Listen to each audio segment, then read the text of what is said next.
Pouchkine se distingue de ses prédécesseurs, Dostoïevski, Gogol, Tchekhov, par ce qu'on a appelé sa légèreté. C'est-à-dire que les auteurs russes sont réputés pour être plutôt sombres, pour écrire, en tous les cas de façon dure, de façon sombre, hein, pour nous décrire ce monde qui est le leur.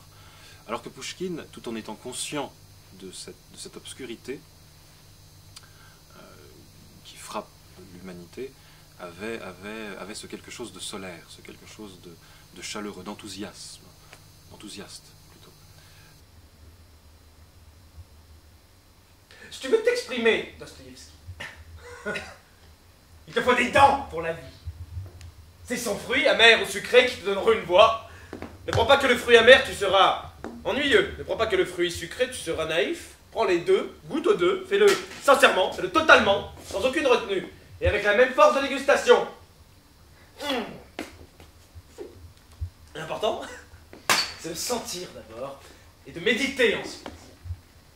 Un intellectuel qui n'est pas un sensuel meurt dans un salon. Moi, je mourrai dehors, dans les bras des miens, dans les bras du peuple russe. Maître, c'est le monde entier qui me prendra dans ses bras.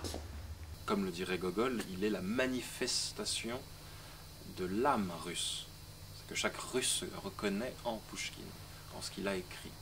Il y a une espèce de connexion comme ça entre les Russes et lui, et en même temps, c'est un poète universel, dans la mesure où, comme je l'ai dit précédemment, les auteurs noirs américains se reconnaissent en lui, les auteurs africains se reconnaissent en lui, parce que dans sa façon d'écrire, dans les thèmes qu'il aborde, ces auteurs-là se sentent concernés. Pouchkine, pour les Russes, c'est le père de la littérature russe. Parce qu'avant, il y avait les poètes comme Derzhavin, comme Soumarokov, ils ont écrit pour les spécialistes.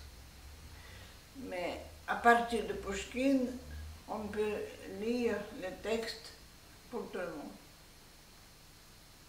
Pouchkine est tombé amoureux de la mauvaise femme, d'une certaine manière, dans la mesure où cette femme, Natalia Goncharova, qui est devenue Natalia Pouchkine, ne le comprenait pas, ne comprenait pas l'âme du poète. Elle ne lisait pas, déjà, et le monde de l'esprit lui importait peu. Ce qui comptait pour cette jeune femme, finalement, c'était les mondanités, les bals. Elle était très très en vue à la cour, parce que très très belle. On dit même que Nicolas Ier la désirait secrètement. Donc elle avait un rapport à son mari absolument hermétique, d'après les spécialistes.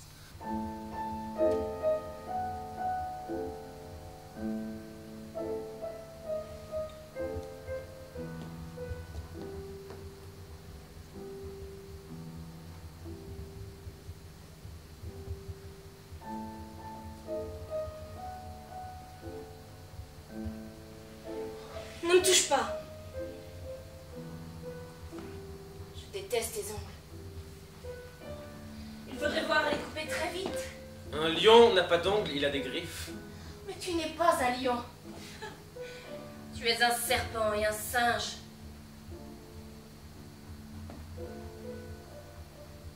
Un serpent qui parle à ma sœur dans mon dos et invite toutes les duchesses de Caire de Saint-Pétersbourg à venir écouter sa fameuse poésie lyrique. Pendant que je n'ai rien à me mettre sur le dos et que les enfants ont faim. Pouchkine s'est enfermé dans un mode de vie bourgeois qui ne correspondait pas à sa philosophie de la liberté. Je pense qu'il a tout simplement abandonné ce que j'appellerais sa vocation poétique. Qu'à partir du moment où il s'est renié d'une certaine manière, il s'est éteint. Je pense qu'il a chercher à travers ce duel avec Dantès une fin honorable. Le tsar est le plus flamboyant esclave de la Sainte Russie. Un vrai cerf maquillé. Il m'aime comme un possédé, je le jurerais. Mais la coutume veut que l'on tue celui qui parle. Or celui qui parle, c'est moi.